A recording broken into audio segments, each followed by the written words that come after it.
The weight of the morning sun. The sun was just rising, its rays breaking through the overcast morning sky. Naomi adjusted the strap of her tattered burlap sack over her thin shoulder, her small hands already sticky with dirt. She stood knee-deep in the filth of the city's forgotten. Aluminum cans, broken glass, decomposing garbage.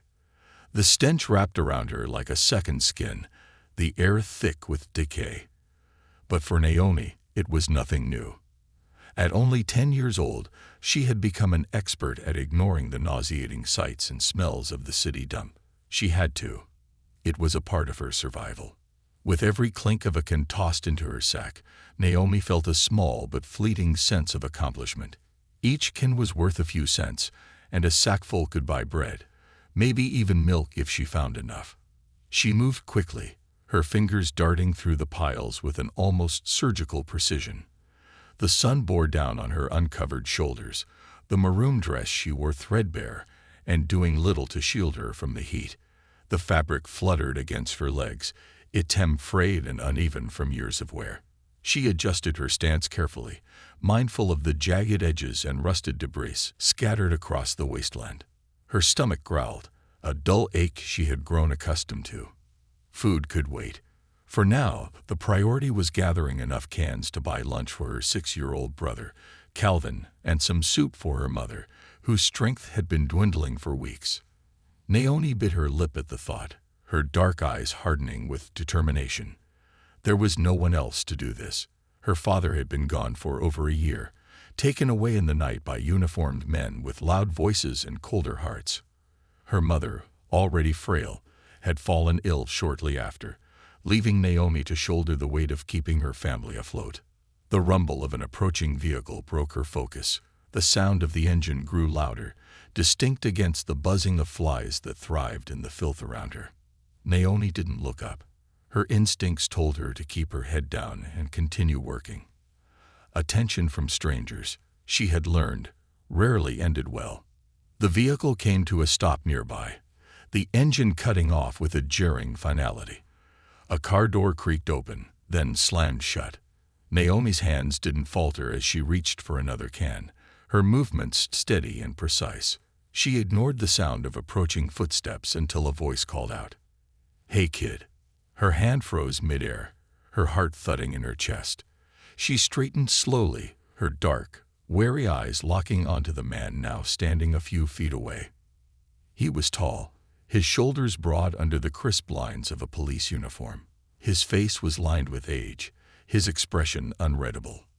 The metallic clink of the equipment on his belt seemed unnaturally loud in the stillness. "What are you doing out here?" the officer asked, his voice firm but not unkind. Naomi didn't answer right away. She sized him up, her instincts sharpening as she assessed whether he was a threat. His badge gleamed in the sunlight, a stark contrast to the grime-streaked world she inhabited.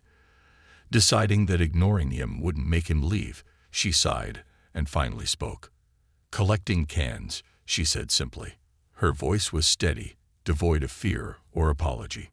The officer frowned, his gaze shifting to the sack slung over her shoulder, now merely half full. "Why?" he asked, his tone softer. Naomi's jaw tightened. "Because we need to eat," she said, her words clipped. She turned her attention back to the trash heap, crouching down to resume her work. The officer hesitated, clearly taken aback by her bluntness. He took a step closer, the crunch of gravel under his boots making Naomi glance up again. "Where are your parents?" he asked. "My mom's at home," Naomi replied without looking at him. "She's sick." "My dad." Her voice faltered for a fraction of a second before she steeled herself. "My dad's gone." The officer's face softened, a flicker of pity flashing across his features. He shifted uncomfortably, his hand brushing against the radio clipped to his belt. "You shouldn't be out here, kid. It's dangerous." Naomi shrugged, tossing another can into her sack. "I don't have a choice." There was a long silence, broken only by the buzzing of flies and the distant caw of a crow circling overhead. The officer cleared his throat, his voice hesitant when he spoke again. "Look, you can't keep doing this. It's not safe, and I'm not doing anything wrong, Naomi interrupted, her tone sharp. She straightened, her small frame tense, as she looked him in the eye. If you're gonna arrest me, then do it. Otherwise, leave me alone. The officer blinked, caught off guard by the defiance in her voice. He ran a hand through his short-cropped hair, exhaling a long breath.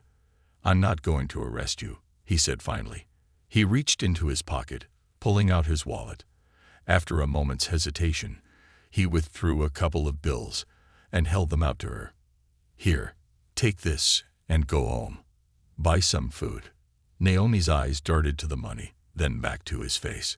Her expression hardened, her lips pressing into a thin line. I don't take charity, she said firmly. If you've got cans, I'll take those.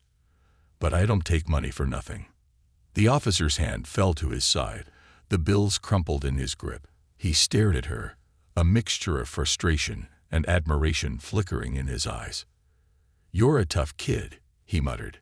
Naomi didn't respond. She turned away from him, her fingers diving back into the trash heap. The officer stood there for a moment longer, watching her in silence. Then, with a shake of his head, he turned and walked back to his truck. The sound of the engine starting and the crunch of tires on gravel faded into the distance, leaving Naomi alone once again. She didn't stop working until the sack was full. As she made her way home, the sun high in the sky and sweat dripping down her back, she couldn't shake the image of the officer's face. His words echoed in her mind, stirring something she couldn't quite identify. For now, though, there were more immediate concerns. Calvin would be hungry, and her mother needed her. Naomi squared her shoulders, her small frame silhouetted against the sprawling cityscape as she trudged forward. Whatever tomorrow brought, she would be ready. Shadows of the past. Naomi pushed open the flimsy wooden door of her home, the rusty hinges creaking loudly in protest. The sharp contrast between the relentless heat of the sun and the damp coolness inside made her pause for a moment. Her sack of cans clanked as she set it down near the doorway, the sound breaking the silence of the small, dimly lit space. Naomi? That you? Her mother's voice was barely audible from the far corner of the room, where a threadbare couch sagged under her frail weight. Yes, Mama, Naomi called back, her tone softer than it had been at the dump. She moved quickly to her mother's side, crouching down and placing a hand gently on her shoulder. Her mother, Lydia, turned her head slowly, her once vibrant eyes now dull and rimmed with exhaustion. Despite her weak frame, she managed a small smile. You've been out there all morning again, Lydia murmured, her voice tinged with worry. You shouldn't push yourself so hard, baby. Naomi's lips tightened into a line. I'm fine, Mama. I got enough cans today. I'll get some bread and soup for lunch. She paused, glancing at the small form of her younger brother, Calvin, curled up on a mattress in the corner of the room. His chest rose and fell in the rhythmic motion of sleep, his face peaceful despite the gnawing hunger she knew he must feel. Her mother reached out a trembling hand, her fingers brushing Naomi's cheek. You're too young to be worrying about all this, she said, her voice breaking slightly. You should be in school, running around with the other kids, not in that dump. Naomi shook her head, her jaw clenching. It doesn't matter, Mama. We've got to eat. Lydia closed her eyes, a tear slipping down her cheek. If your father were here. He's not, Naomi interrupted, her voice sharper than she intended. She stood abruptly, her fists clenched at her sides. He's not here, and it doesn't matter what he would have done. We're on our own now. The words hung heavy in the air, and for a moment, the only sound was the distant hum of traffic outside. Lydia's shoulders sagged as if the weight of the conversation had sapped what little energy she had left. Naomi grabbed the sack of cans and slung it over her shoulder again. I'll be back, she said, avoiding her mother's gaze. I need to take these to the scrap yard before it gets too late. Without waiting for a response, she slipped out the door, letting it close softly behind her. The streets were eerily quiet as she walked toward the scrap yard, her sack growing heavier with each step. The buildings on either side of her were a mix of abandoned shells and barely functional homes, their peeling paint and broken windows a testament to the neighborhood's decline. As she rounded a corner, the sight of the police officer from earlier made her stop in her tracks. He was leaning against his truck, parked near the entrance to the scrapyard. His uniform, now dusted with dirt, seemed out of place in the gritty surroundings. Naomi's first instinct was to turn around and walk the other way, but his eyes met hers before she could move. He straightened, his posture cautious as if he were afraid of scaring her off. "Hey, Naomi," he called out, his voice steady but not overly familiar. Her brow furrowed in suspicion as she approached him slowly. "What are you doing here?" The officer, Bill, as his name tag read, rubbed the back of his neck, looking uncharacteristically sheepish. "I wanted to check on you," he admitted. "Make sure you got home okay." Naomi scoffed, shifting the weight of the sack on her shoulder. "Why do you care?" "I'm fine." Bill hesitated, his gaze flickering to the sack she carried. "You shouldn't have to do this, kid," he said finally. "It's not right." "Yeah. Well, right doesn't put food on the table." Naomi shot back, her voice laced with defiance. She adjusted the sack again, stepping past him toward the scrapyard gate. "I don't need your pity." "It's not pity," Bill said quickly, moving to block her path. "Look, I just—" He stopped, searching for the right words. "I can't stop thinking about what you said earlier, about your dad. What happened to him?" Naomi froze, her jaw tightening as a wave of emotions surged through her.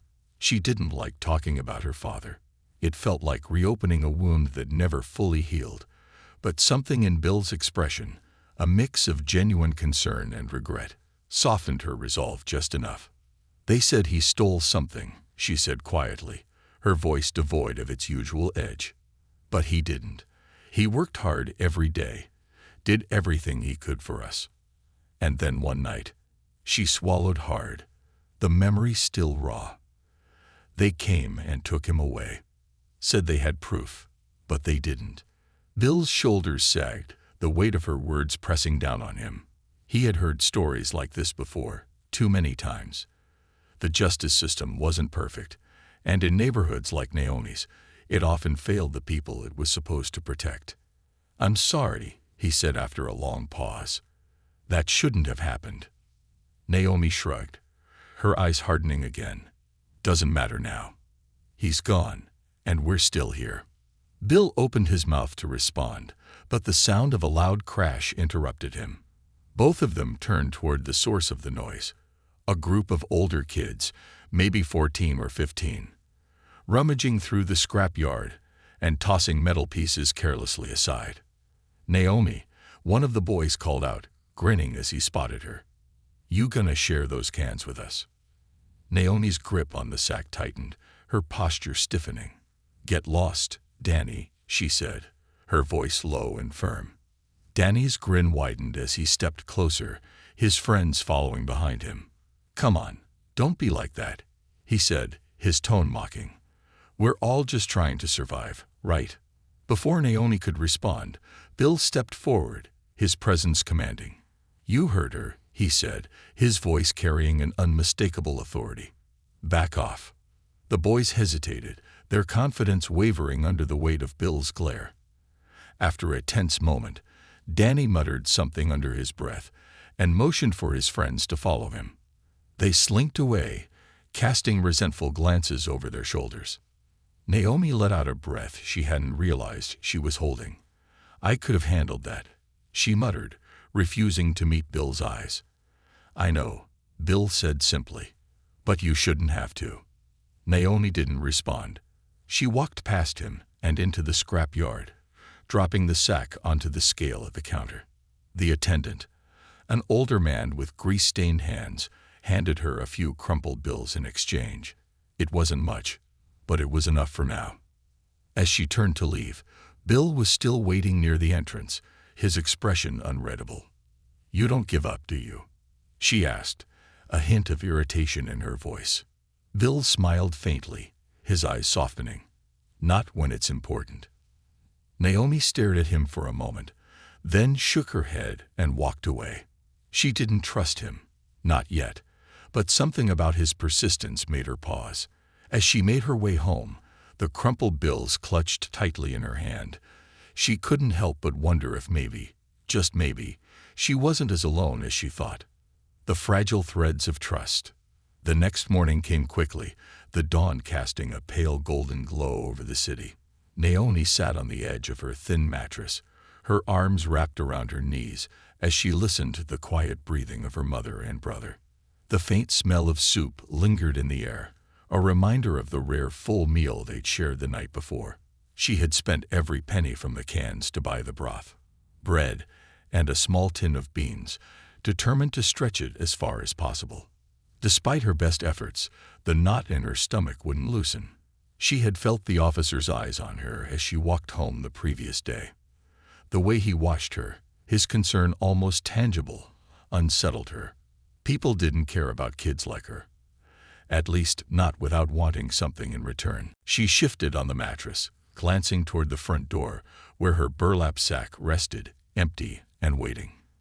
It was another day, another round of scavenging. But before she could move, there was a knock at the door. Her body stiffened, her instincts immediately on alert. "Naomi," a familiar voice called from outside. She frowned, recognizing the officer's voice instantly. What was he doing here? Before she could decide whether to ignore him or confront him, her brother Calvin stirred, blinking up at her with sleepy eyes. "Who's that?" he mumbled, his small voice breaking the silence. "Stay here," Naomi said, her tone firm. She stood, smoothing the wrinkles in her dress as she crossed the room. Pulling the door open just a crack, she stared up at Officer Bill, who stood on the porch holding a brown paper bag. "What do you want?" she asked, her voice sharp but quiet enough not to wake her mother. Bill held up the bag, offering a faint smile. "I brought breakfast." Naomi's eyes narrowed, her grip tightening on the doorframe. "Why?" "Because I thought you might need it," he said simply.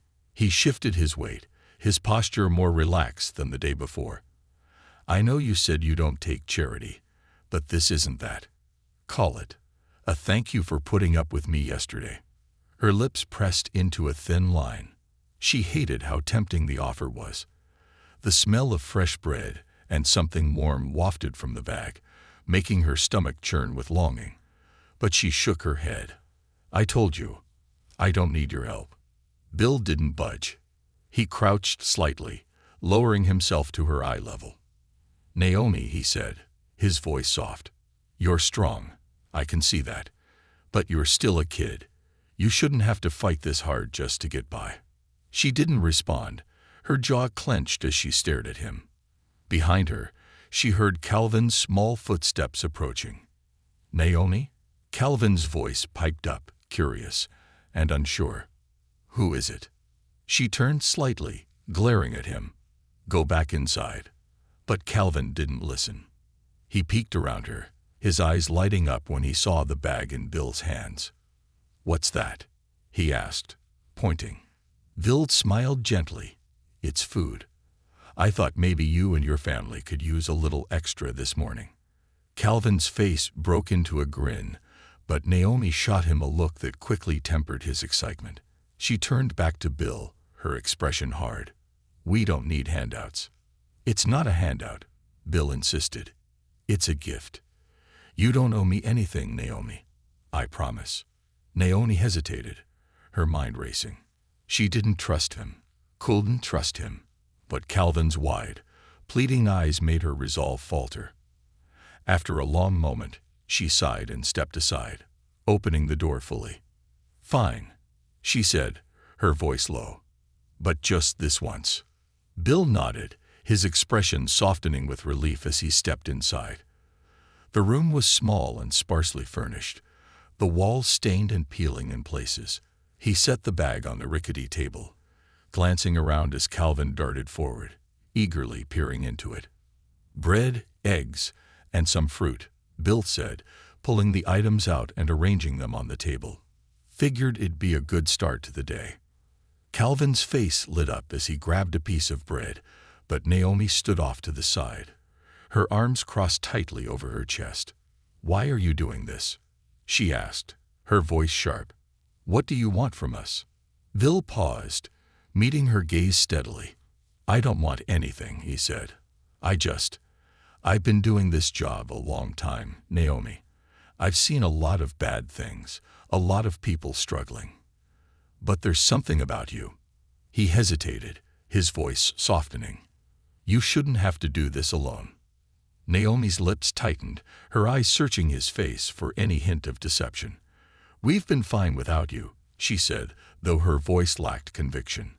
"I'm sure you have," Bill said. "But maybe it doesn't have to be so hard." Before Naomi could respond, her mother stirred from the couch, her weak voice breaking the tension. "Naomi? Who's here?" Naomi turned quickly, moving to her mother's side. "It's okay, Mama," she said. "It's just the officer from yesterday. He brought some food." Lydia's tired eyes widened slightly as she looked past Naomi at Bill. "You didn't have to do that," she said, her voice raspy. "We're used to managing on our own." "I know," Bill said, his tone gentle, "but you don't have to anymore. At least, not completely." Lydia's gaze softened, and she offered him a weak smile. "Thank you," she said, her voice trembling. "This means more than you know." Naomi shifted uncomfortably, the weight of her mother's gratitude pressing down on her. She didn't want to rely on anyone. Not again. But the sight of her brother's face, beaming as he bit into a piece of bread, made her pause. Bill stepped back toward the door, sensing her unease. "I'll get out of your hair," he said. "But Naomi, if you ever need anything at all, you can call me. I mean that." He handed her a small card with his number on it, then glanced back at Calvin and Lydia. "Take care of each other, okay?" Naomi didn't respond as he stepped outside, closing the door softly behind him. She stared at the card in her hand, her mind a whirlwind of conflicting emotions. Trust didn't come easily, not after everything she'd been through. But for the first time in a long time, a tiny glimmer of hope flickered in the corner of her mind. She didn't know if she could trust Bill, but she also didn't know if she could ignore the chance that maybe, just maybe, there was someone out there who genuinely wanted to help. As she tucked the card into her pocket, her brother's laughter filled the room, and for the first time in what felt like forever, Naomi allowed herself to believe that things might get better. An unexpected ally. The days passed with an uneasy rhythm. Naomi continued her trips to the dump, collecting cans and scavenging for anything that could be sold or traded. The sack on her back felt heavier than ever, not just with the weight of aluminum, but with the growing confusion about the stranger who had entered her life. Officer Bill hadn't returned since bringing the breakfast, but his presence lingered in her thoughts, an unshakable reminder that not everyone saw her as invisible.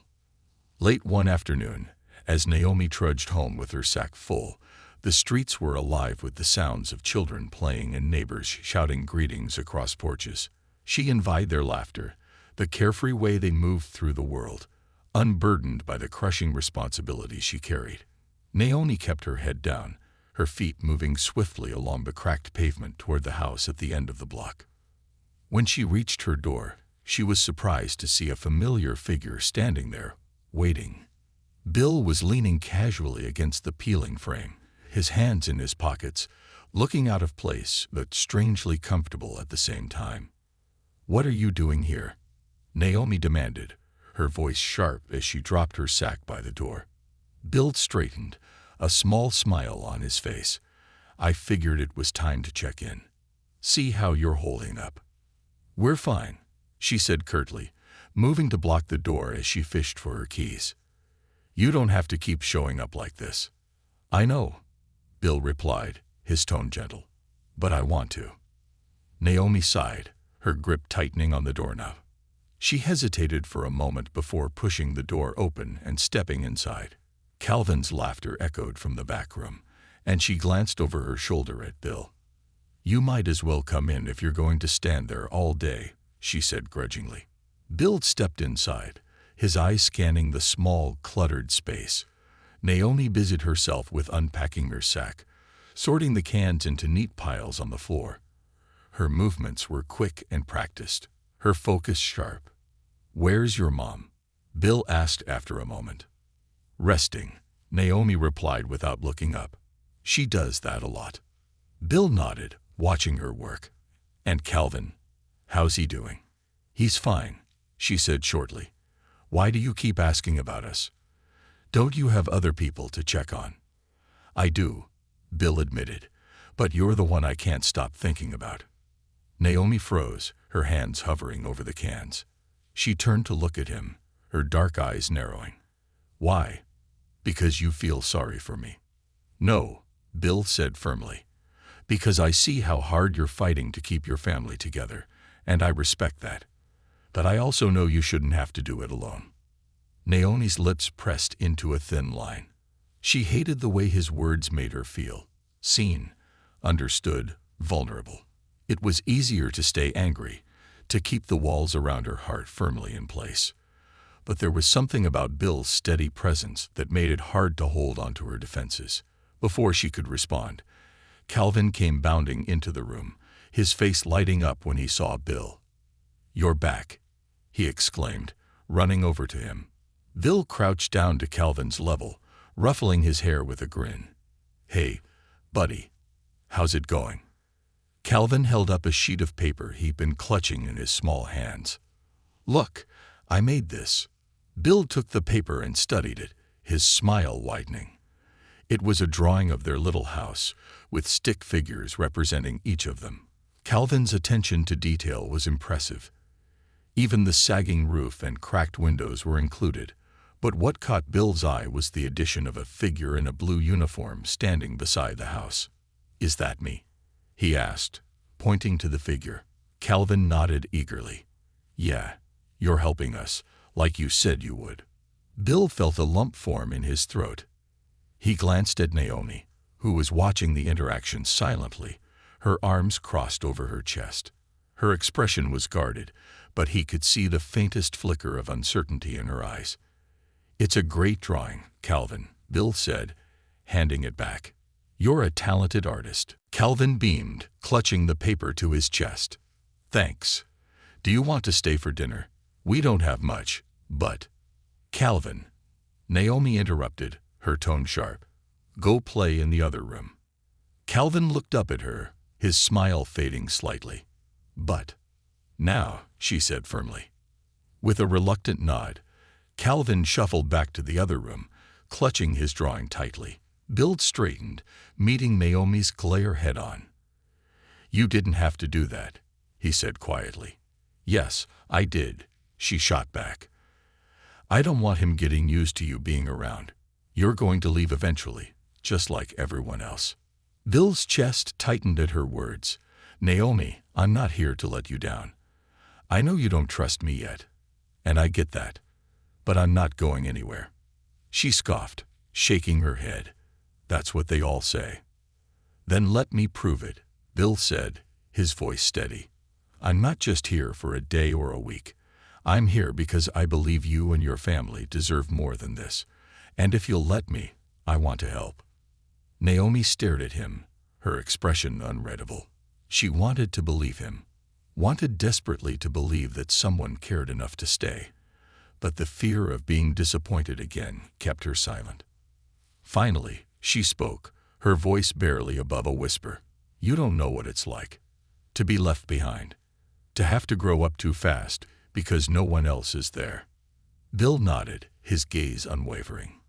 "You're right. I don't know what it's like to be you, but I do know what it's like to see someone fighting for their family with everything they have and still feeling like it's not enough. That's why I'm here." Naomi's lips trembled, but she quickly turned away, busying herself with the cans once more. "We'll see," she muttered, her voice thick with emotion. Bill didn't press her further. Instead, he stood quietly for a moment before making his way to the door.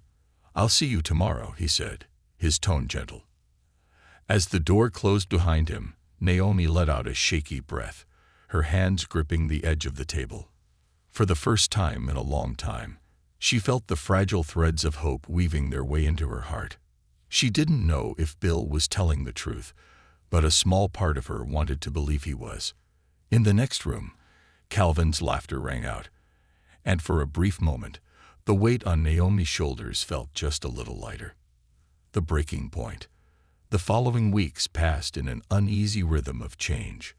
Officer Bill had become a steady presence in Naomi's life, showing up almost daily with groceries, small surprises for Calvin, or offers of help for her ailing mother.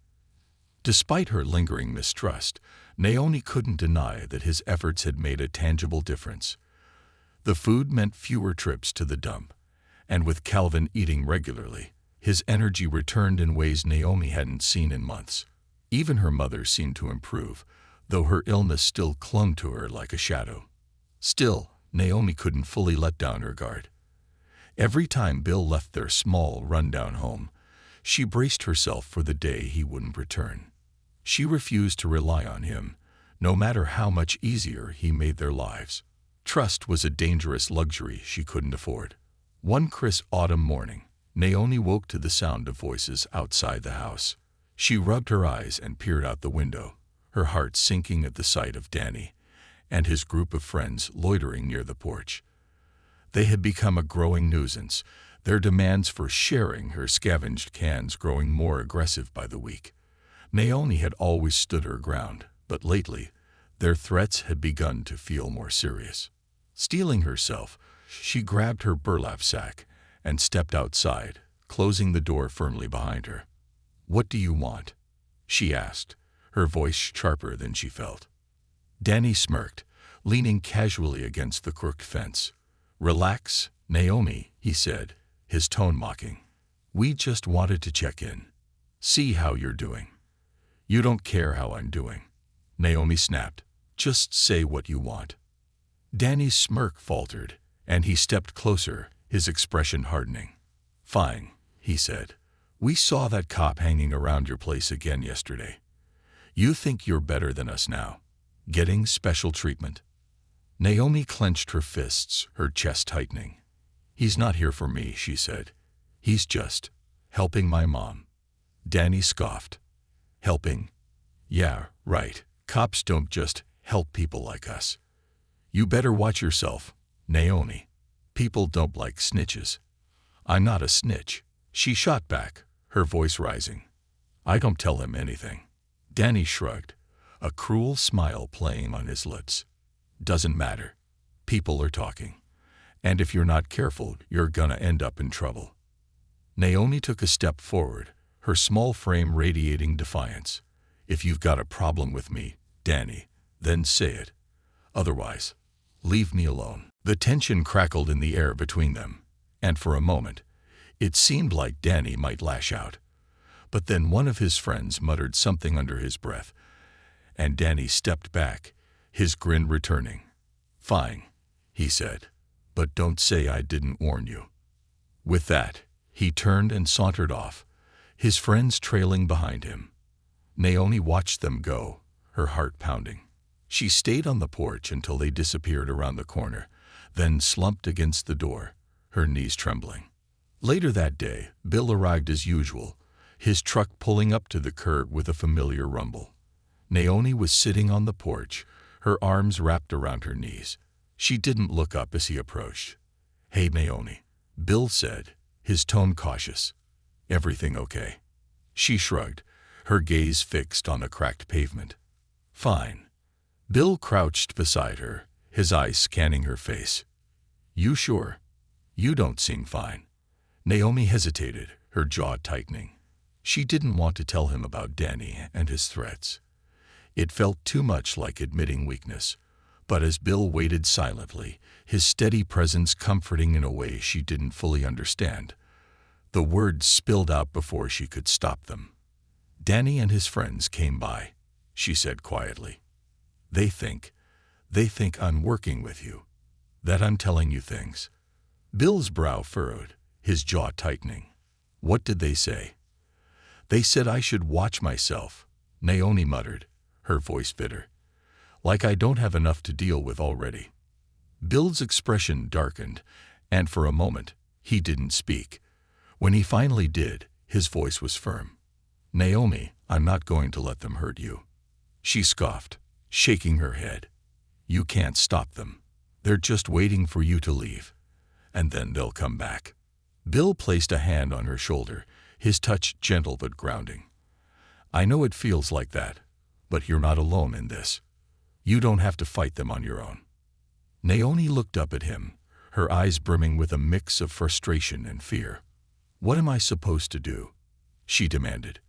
"I can't just wait around for them to come after me." Bill sighed, running a hand through his hair. "You're right. We need to do something before it gets worse. But first, I want to talk to them." Her eyes widened in alarm. "No, that'll just make it worse. I won't threaten them," Bill said quickly. "But they need to know I'm watching. They need to know you're not an easy target." Naomi stared at him, torn between hope and dread.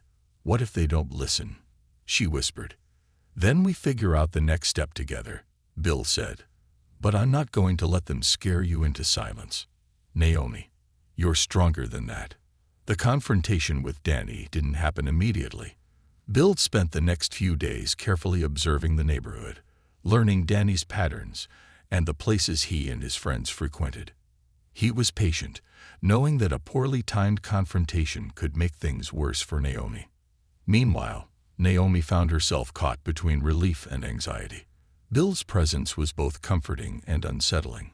She wasn't used to someone standing up for her, and the idea of relying on him still felt foreign and dangerous. But as the days passed, she began to realize that Bill wasn't like the others who had let her down. He didn't make promises he couldn't keep, and he didn't disappear when things got hard. One evening, as the sun dipped below the horizon, Bill finally approached Danny and his crew at a corner store near the scrapyard. He was calm but firm, his badge visible but not aggressive. "I know you've been bothering Naomi," Bill said, his voice steady. "And I need it to stop." Danny crossed his arms, smirking. "Or what? You gonna arrest us?" Bill shook his head. "I'm not here to arrest anyone, but I am here to make sure Naomi and her family are safe. If anything happens to them, I'll know where to look first." Danny's smirk faltered, and his friends exchanged uneasy glances. Bill's calm authority was more unnerving than any threat, and for the first time, Danny looked uncertain. "She's not worth the trouble," Bill added, his tone softening slightly. "Let her be. Focus on yourselves." After a tense moment, Danny muttered something under his breath and turned away. Bill watched them leave, his expression unreadable. When Bill returned to Naomi's house that night, she was waiting on the porch, her arms wrapped tightly around herself. He sat beside her, the weight of the day pressing down on them both. "It's done," Bill said quietly. "They won't bother you again." Naomi didn't respond right away. She stared at the darkened street, her mind racing. Finally, she turned to Bill, her voice trembling. "Why do you care so much?" Bill hesitated, then looked her in the eye. "Because you matter, Naomi," he said. "You and your family matter. And I want you to believe that." For the first time, Naomi let her guard slip, if only slightly. She leaned against him, her small frame trembling with a mix of exhaustion and gratitude. Bill didn't say anything, but his presence was enough. For the first time in a long time, Naomi felt like someone truly cared, and that maybe she wasn't as alone as she thought. A new dawn. The days grew colder, the first hints of winter creeping into the air.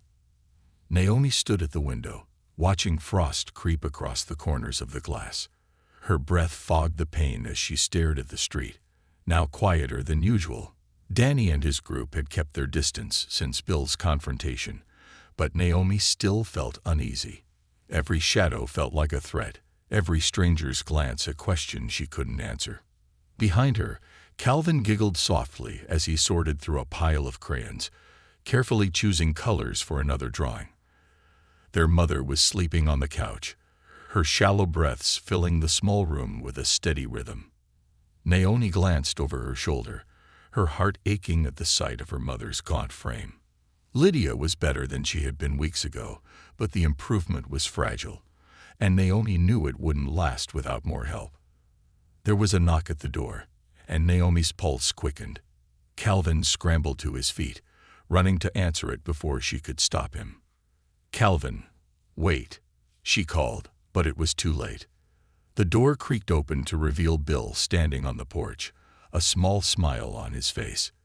He held a paper bag in one hand and a box tucked under his arm.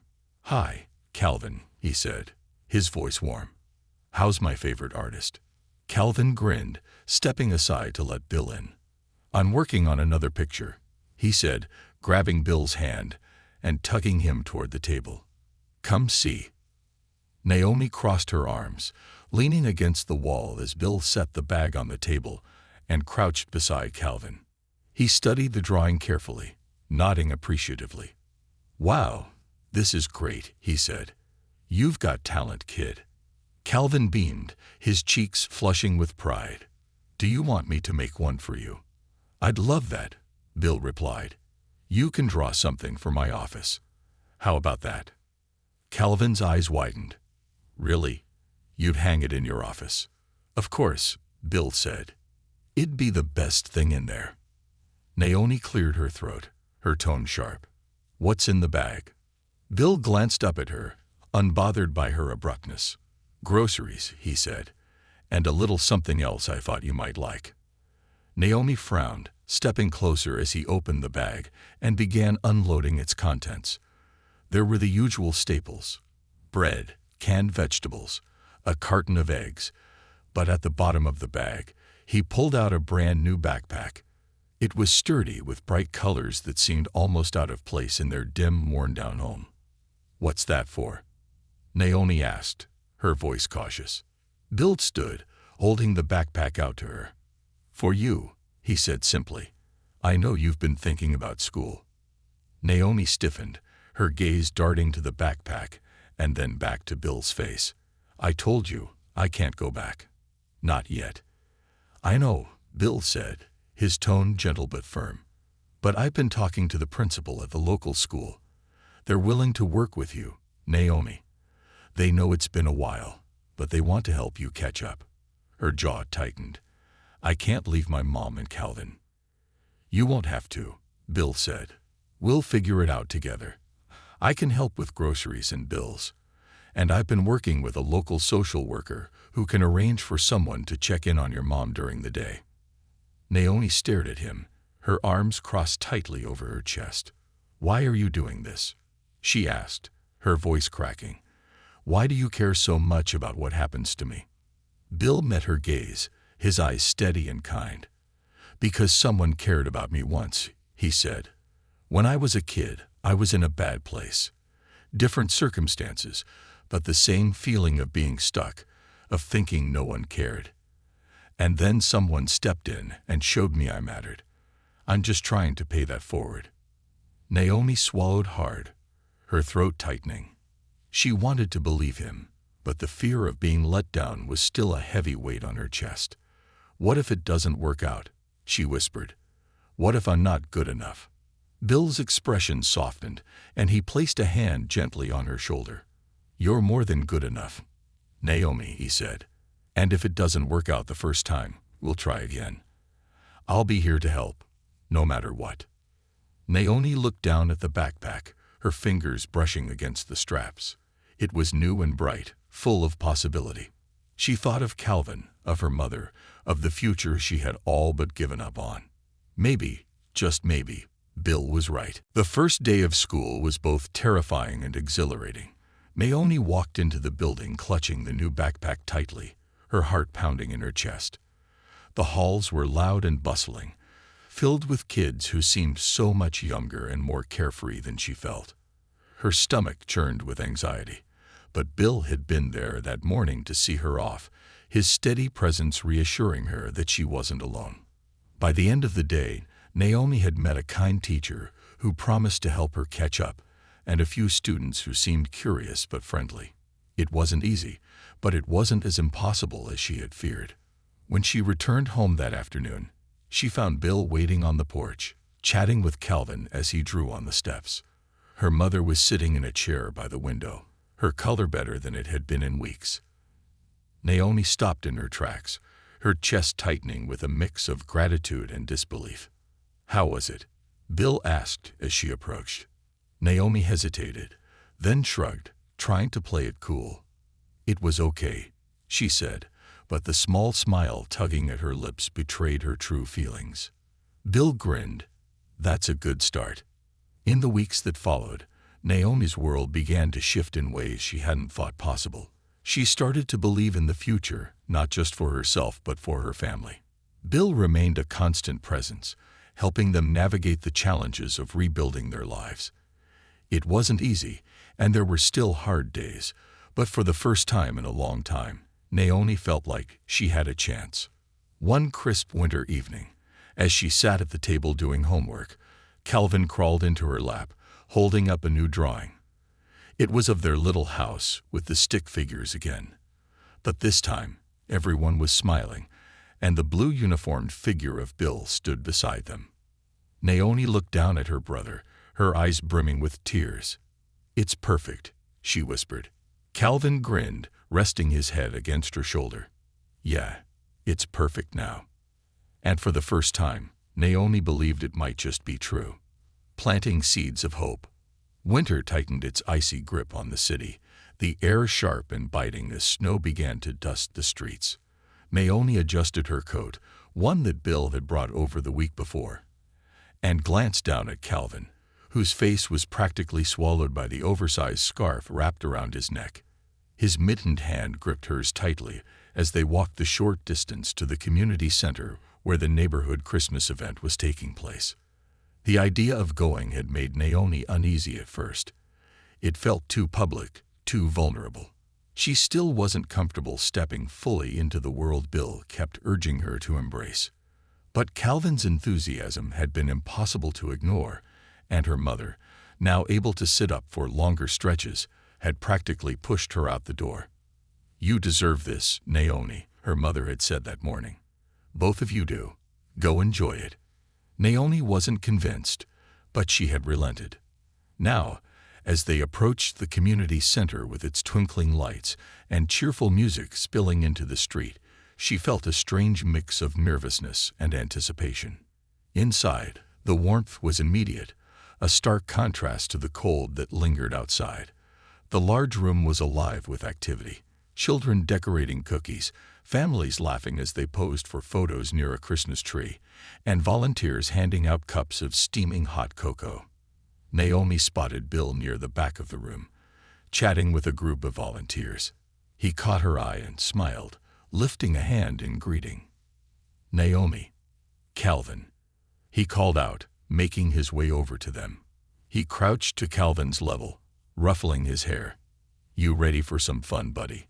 Calvin nodded eagerly, his eyes wide with excitement. "Do they have Santa here?" "They sure do," Bill said, his grin widening. "And I hear he's got something special for you."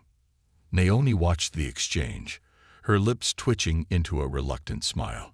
It was impossible to stay guarded when Calvin's joy was so palpable. Bill straightened, turning his attention to her. "How about you?" he asked. "You doing okay?" She shrugged, tugging her coat tighter around her. "This is a lot," she admitted. "I'm not used to stuff like this." Bill nodded, his expression understanding.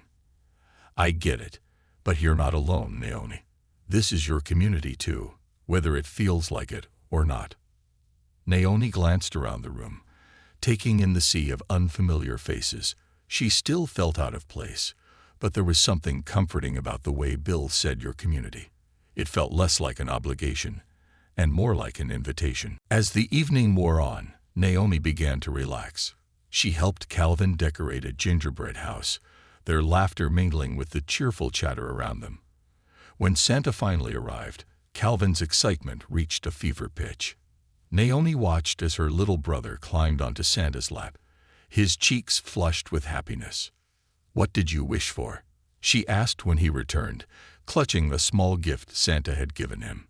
Calvin leaned close, his voice a conspiratorial whisper. "I wished for Mom to get better. And for you to smile more." Naomi's heart clenched, her throat tightening. She pulled Calvin into a hug, holding him close. "You're the best little brother in the world," she murmured. Later that night, after the event had wound down and most of the families had gone home, Naomi found herself sitting at a table with Bill. Calvin had fallen asleep on a bench nearby, his head resting on a makeshift pillow of coats. "Tonight was good for him," Naomi said, her voice quiet as she looked at her brother.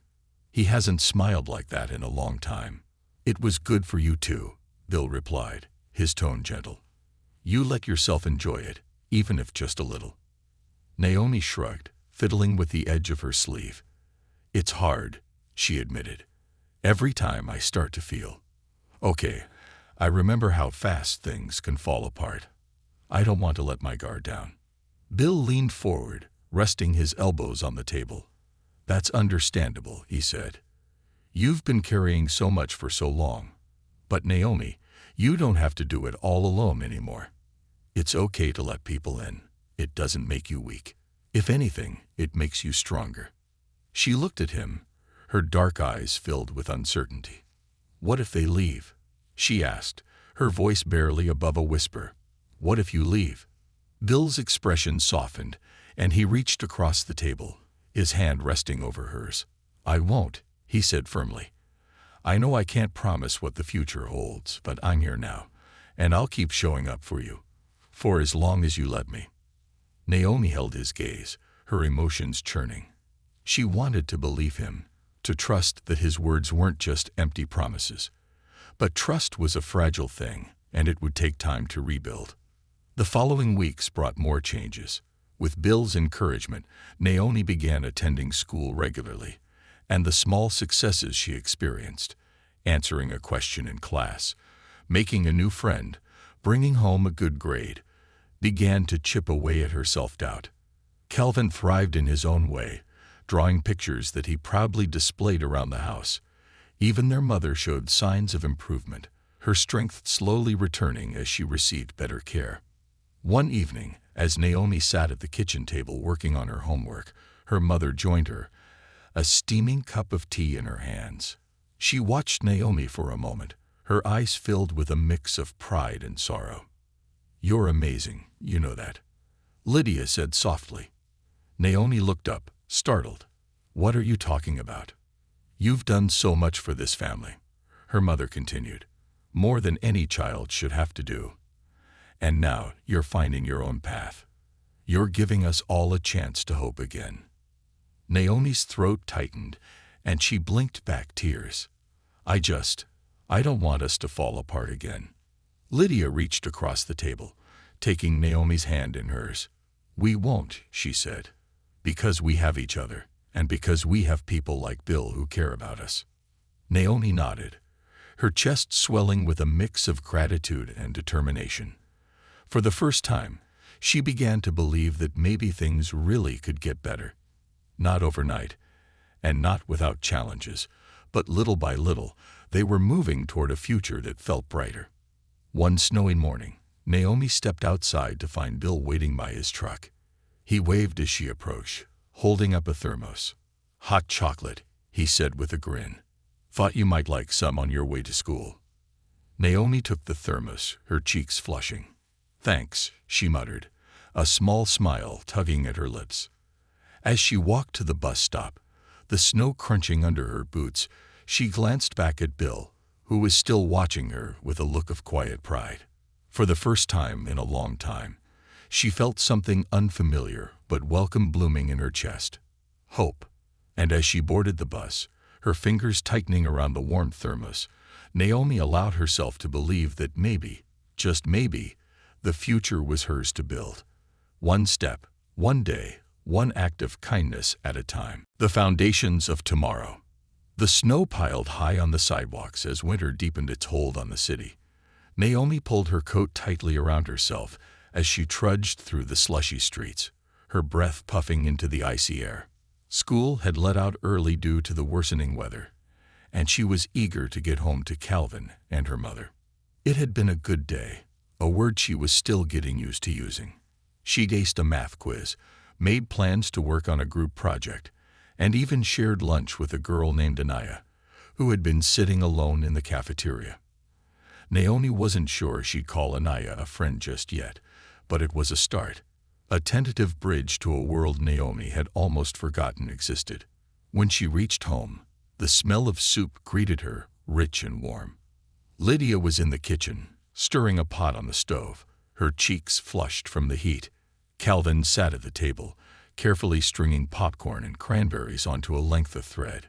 The small tree Bill had brought over last week stood proudly in the corner, its branches adorned with homemade ornaments and twinkling lights. "You're home early," Lydia exclaimed, her voice carrying a warmth that had been absent for so long. "They let us out because of the snow," Naomi explained, setting her backpack down and shaking off the cold. She moved to her mother's side, peeking into the pot. "Smells good." Lydia smiled, a hint of mischief in her expression. "It's chicken soup. I thought we'd have a nice dinner tonight. Bill's coming by." Naomi froze, her eyebrows knitting together. "Why didn't you tell me?" "Because you'd find a reason to protest," Lydia said, her tone gentle but firm. "Naomi, he's been nothing but kind to us. It's okay to let him in." Naomi sighed, leaning against the counter. Her mother wasn't wrong, but the idea of Bill being so deeply entwined in their lives still felt strange. Yet she couldn't deny that his presence had made a difference, an undeniable, irreplaceable difference. By the time Bill arrived, the sun had set, and the house was filled with the golden glow of lamplight. He knocked twice before stepping inside, brushing snow from his shoulders. "Smells amazing in here," he said, grinning as Calvin ran to greet him. "We're having chicken soup," Calvin announced, tugging Bill toward the table. "And I made decorations." Bill looked at the popcorn garlands Calvin held up, his face lighting up with genuine delight. "You've got some serious talent, kid," he said. "That tree looks like it belongs in a magazine." Calvin beamed, and Naomi couldn't help but smile as she watched the exchange. Despite her lingering reservations, she couldn't deny how good Bill was with her brother, or how much it meant to Calvin to have a steady adult in his life who wasn't burdened by the weight of their family's struggles. As they sat down to eat, the conversation flowed easily. Bill shared stories about his work, careful to keep them light and kid-friendly, while Lydia asked questions about his family and his life outside the precinct. Naomi listened quietly, her gaze flickering between her mother's animated expression and Bill's easy smile. It was the first time in years that their small kitchen felt truly alive, filled with warmth and laughter that pushed back the cold of winter. Later that night, after the dishes were washed and Calvin was tucked into bed, Naomi sat with Bill at the kitchen table. Lydia had retired to the couch, her strength still limited despite her improvement. The room was quiet now, the only sounds the soft creak of the old house settling and the distant hum of the heater. "Thank you," Naomi said suddenly, her voice breaking the silence. She kept her eyes fixed on the table, her fingers tracing the worn wood grain. "For everything." Bill looked at her, his expression soft but serious. "You don't have to thank me, Naomi." "Yes, I do," she insisted, lifting her gaze to meet his. "You didn't have to do any of this. You didn't have to help us, but you did. And I didn't make it easy." Bill chuckled softly, shaking his head. "You've been through more than most adults could handle," he said. "You've had every reason to keep people at arm's length. But you're here, and you're trying. That says a lot about who you are." Naomi swallowed hard, her throat tightening. "I was scared," she admitted. "I still am. I keep waiting for the other shoe to drop, for everything to fall apart again." Bill leaned forward, resting his forearms on the table. "That fear doesn't go away overnight," he said. "And it's okay to feel it. But you're not alone anymore, Naomi. You have your family, and you have me. We'll figure things out together." Naomi nodded slowly, her chest aching with a mix of hope and vulnerability. "Do you think it'll get easier?" she asked, her voice barely above a whisper. "I think it already has," Bill replied, a small smile tugging at the corners of his mouth. Look at how far you've come. You're back in school. Calvin's thriving. Your mom's getting stronger. That's all because of you." Naomi's eyes glistened with unshed tears, but she blinked them away, determined to hold on to the fragile strength she'd built. "I want to believe it'll last," she said. "I want to believe we can have a future." "You can," Bill said firmly. "And you will. One step at a time." In the days that followed, Naomi began to notice the changes not just in her family but in herself. She was less guarded at school, more willing to participate in class and talk to her classmates. She even joined a tutoring program to help younger students with math, discovering a talent for teaching she hadn't known she had. At home, she found herself laughing more, even during the tough moments. Calvin's drawings covered the walls, and Lydia's strength grew steadily with each passing day. Their small house, once a place of struggle and silence, now felt like a home. Bill continued to be a constant presence, but he also gave Naomi space to grow. He encouraged her independence, offering support without overshadowing her. It was a delicate balance, but one he managed with care and patience. One evening, as the snow began to melt and the first hints of spring teased the air, Naomi stood on the porch, watching the streetlights flicker to life. Calvin was inside, working on yet another drawing, and Lydia was reading a library book Bill had brought her. Bill pulled up in his truck, stepping out with his usual easy smile. He joined Naomi on the porch, leaning against the railing. "What's on your mind?" he asked. Naomi hesitated, then looked at him, her expression thoughtful. "I think I'm ready," she said. "For what?" Bill asked, his brow furrowing slightly. "To trust that things can get better," she said, her voice steady. "To believe that we're not just surviving anymore. We're living." Bill's smile widened, his eyes bright with pride. "You've always been stronger than you realize, Naomi," he said. "I'm glad you're starting to see it." As they stood there in the quiet of the evening, Naomi felt a sense of peace settle over her, a peace she hadn't felt in years. The future was still uncertain, but for the first time, it felt full of possibility, and Naomi was ready to embrace it.